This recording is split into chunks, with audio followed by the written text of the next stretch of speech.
welcome to Sunday School. It was great seeing some of you on our Zoom last Sunday. I always enjoy getting to talk with some of you and visit with some of you, even if it is through the computer. It's always a lot of fun.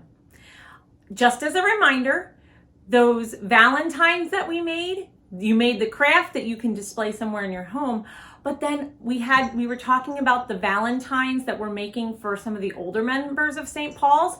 You can continue to make Valentines, as many as you want, and you can make sure you get them to me or let me know that you have some for me to pick up, and I will come and pick them up off your porch if I need to. And our members are going to love getting a Valentine inside their goodie bags that will be coming their way in February. The Valentines I'm talking about, if you were not on the Zoom, as part of that email last week, and I attached it to this week's email, is a paper like this. You can use these as patterns, or you could just decorate one side of these hearts and cut them out, and then we will stuff them into goodie bags that are going to be handed out to some of the older members of our church as a way of saying that we understand these times are hard, and maybe a lot of the older members especially might not be seeing their families like they are used to. So to get them through the winter months, we thought we'd try to brighten their day a little bit. So you can either cut these out and decorate these, or you could also use these as tracers and cut them out of construction paper like I did here. Then I just decorated mine. And then on the back, I'm going to write on, and you only need to decorate one side, but then on the back, we'll write St. Paul's is thinking of you on the other side, okay? Or if you want to write that right on there, that's fine too. So those are due by January 24th. You can always drop them off on your way into church, whether you come to the sanctuary service or the parking lot service, or like I said, send me an email and tell me you have some Valentines, and we'll make arrangements that you can either drop them off at my house, at the church, or I can pick them up from you. I would love to have help because we need to have 162 Valentines made. So hopefully Katie, my daughter Katie, and I will not be the only ones making Valentines. I hope that some of you will help us as well. Just as a reminder, we have 3 ways to worship each Sunday. We have our YouTube service that you can watch at home. We have our 8 a.m. communion on the lot service, and we have our 9:30 sanctuary service.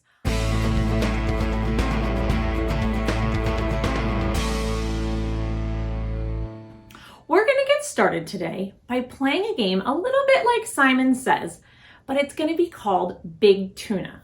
I'm the Big Tuna, and I'm going to say, Big Tuna says, put your hand on your nose. Big Tuna says, put your hands on your shoulders. Big Tuna says, turn around in a circle. Touch your toes. Big Tuna didn't say touch your toes. Big Tuna says, touch your knees. Big Tuna says, touch your head. Big Tuna says, touch your eyes. Big Tuna says, tap your back. Big Tuna says, sit down in a chair. Big Tuna says, stand up. Big Tuna says, stand on one leg. Big Tuna says, oink like a pig. Oink, oink, oink. Big Tuna says, have a seat and get ready for your Sunday school lesson. Was that fun? Did you keep up with me, the leader, Big Tuna? In life, we have leaders too. I was the leader of the game, and I was the Big Tuna, and tuna is a fish, so I was kind of like the leader of and you were all my little fishies. You were the leaders of my fish. But in life, who is your leader? Think about that. Who is your leader? Some of you may have thought of a parent might be your leader, a teacher might be your leader, a grandparent might be your leader on some days. But now let's think even bigger than that. Who is everybody's leader? All those people you thought of, who is their leader? Who is your leader too? Who is the ultimate leader? That person is Jesus. Jesus is our leader. In today's Bible story that we're going to read, Jesus surprises some people by inviting them to follow along. Just like you followed me in the game of Big Tuna, he asked some people to follow him. He didn't care if they were short or tall, rich or poor, he didn't care what kind of job they had. He did not care. He asked some very regular people. They weren't any extra smart people. They were just regular people that he surprised and asked to follow him. And we're going to find out and learn a little bit more about those people today. Let's fold our hands and close our eyes in prayer. Dear God, thank you for inviting us to be a part of God's family. Please help us to follow you in everything we say and all that we do. Amen. Today's Bible story is called The Disciples. You can see that right up at the top of your pamphlet. And a disciple is someone that follows Jesus. A disciple is someone that follows Jesus. The word disciple means learner. Jesus' disciples followed him and learned about God's love. Today, we're going to learn about some of the first people that were Jesus' disciples. Today's story is in the book of Matthew, and it's a little tricky. And the reason I show you this first, if you can see that, and it's on both pamphlets. That pamphlet, the verses are right here in this red section. And for the other pamphlet, it's right here under the title. But our book that we're reading out of today is in Matthew. It's the first book in the Bible, or not the first book in the Bible, the first book in the New Testament. Silly Mrs. Cox. And we are looking at chapter 4, verses 12 through 23. Then we're going to skip to chapter 9 and read 9 through 13. And then we're going to go over to chapter 10 and read verses 1 through 4. And that's if you're reading it in the regular Bible. And like I said, all of those verses are right here on your pamphlet, because that's a lot to remember if you're reading from the regular Bible. I'm going to be reading again from the Spark Story Bible, and the story is called The Disciples. The Disciples. Jesus told everyone he met, "Repent, stop the bad things you are doing and start doing good." One day, Jesus was at the seashore and a crowd gathered to listen to hear what he had to say. Jesus hopped onto a fishing boat so more people could see and hear him. "Thanks for letting me use your boat," Jesus said. Then he said to the fishing brothers, Simon and Andrew, "I want to thank you with lots of fish. Throw out your nets." "We'll try," they sighed. Simon and Andrew put their nets into the water. "But we fished all night and caught absolutely nothing," they explained to Jesus. Suddenly, they felt their nets tug. They were overflowing with fish. Rip, pop, snap! The nets were so full that they were breaking. The brothers pulled in so many fish that their boat started to sink. "Help!" they called to their friends in another boat. "We have too many fish!" James and John rushed to their rescue. The weight of the fish almost took their boat under too. They knew that their new friend Jesus might be someone special. He was the one who told them to catch those fish. "Hey, Simon and Andrew. Hey, James and John. Follow me," Jesus called to them. "Let's catch people instead of fish." Splash! The two sets of brothers dropped their nets into the sea. They were not fishermen anymore. They were disciples. Now they would follow Jesus. Jesus met a tax collector at his office. "Hey, Matthew, follow me," Jesus called. "Let's collect people instead of money." Clink! Matthew, the tax collector, dropped his coins to the ground. He was not a tax collector anymore. He was now a disciple. Now he would follow Jesus too.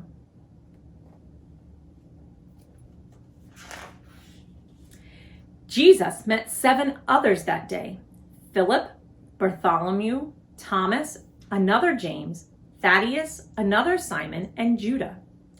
"Follow me," Jesus said to each of them. Crash, boing, boom. They all stopped and dropped what they were doing. Now they were disciples. Now they would follow Jesus.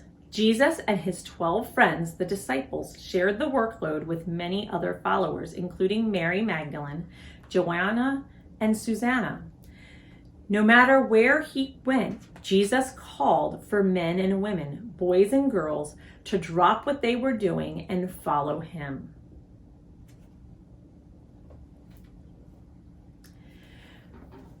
And we hear in this story about all the disciples that he called. Like he helped the fishermen catch fish after he used their boat so he could preach to the people and teach about God. He said to Simon and Andrew first, he said, drop your fishing nets. And they caught all these fish. And then James and John came along. And when they were done catching their fish, he said, follow me. You need to be help. Instead of catching fish, let's go catch people and teach them about God and get them to follow us as well.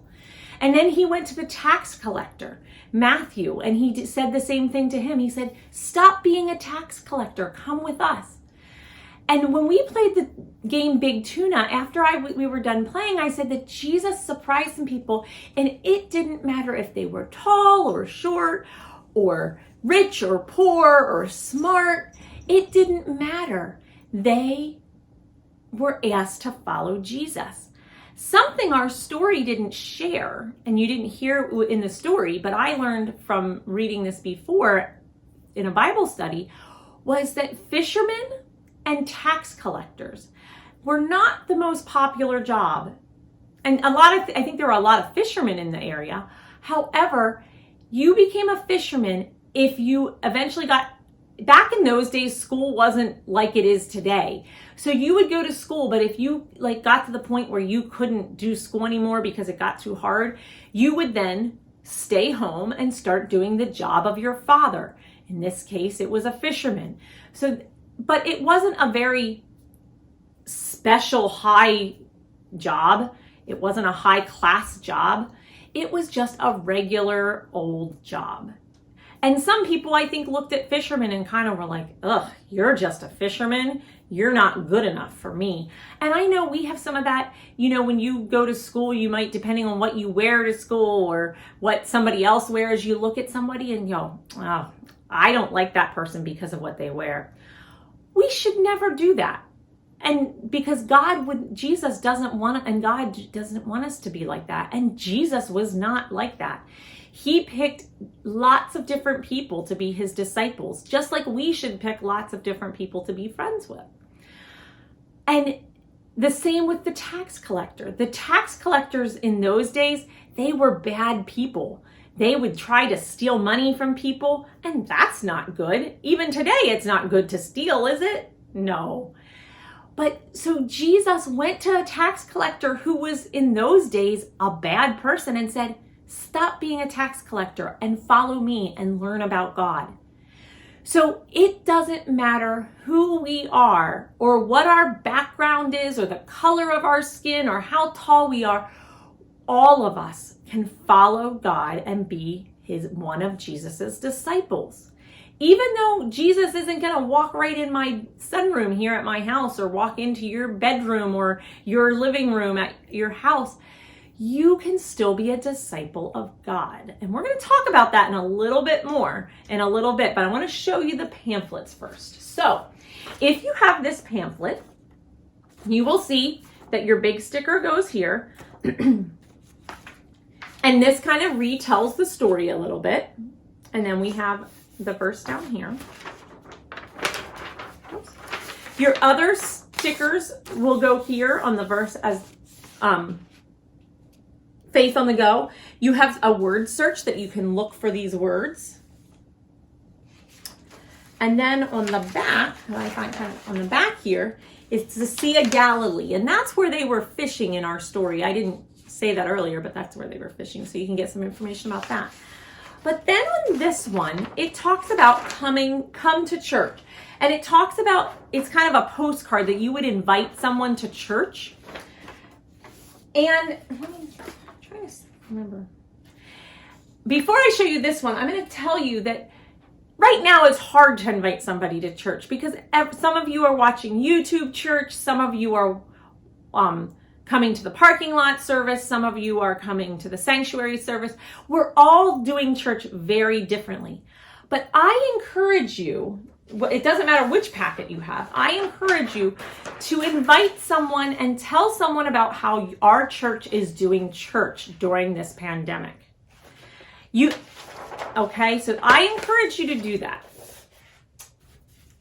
I also encourage you not only to do that, but if somebody in your family uses Zoom, maybe for work or for other reasons, or if they know how to set up a Zoom, I encourage some of you to ask a friend to watch Sunday school with you virtually. If they know how to do a screen share, you could ask a friend and say, hey, we're going to do a Zoom at, 11 o'clock on Saturday morning, Sunday morning, to watch Sunday school. So you could visit a little bit through the computer. Then you could screen share the YouTube channel that our Sunday school lesson is on and watch the Sunday school lesson. And then you could talk about it a little bit. It's not the same as being with people together one-on-one, but that would be a great way for you to share and be a disciple of Jesus. So hopefully some of you will try that. And it could even be, you could watch it with a grandparent or somebody you haven't seen for a while, just so that you get some interaction and do something a little different. Okay, my older group, you have this pamphlet. Again, the story on the front kind of helps you relate it to real life and how the Bible story relates to real life. And I always like that about this age group pamphlet. You also have a maze here that you can go through and collect all of the disciples that we read about. We have a fun fact. This activity here, you're probably not going to be able to do unless you photocopy it and do a couple of them. This is meant to do in a classroom where you have other students. Each person kind of draws a picture of themselves and then you cut it and you can kind of interweave everybody's picture and see what everybody would look like with different sections. And then you have the fun facts and the faith on the go.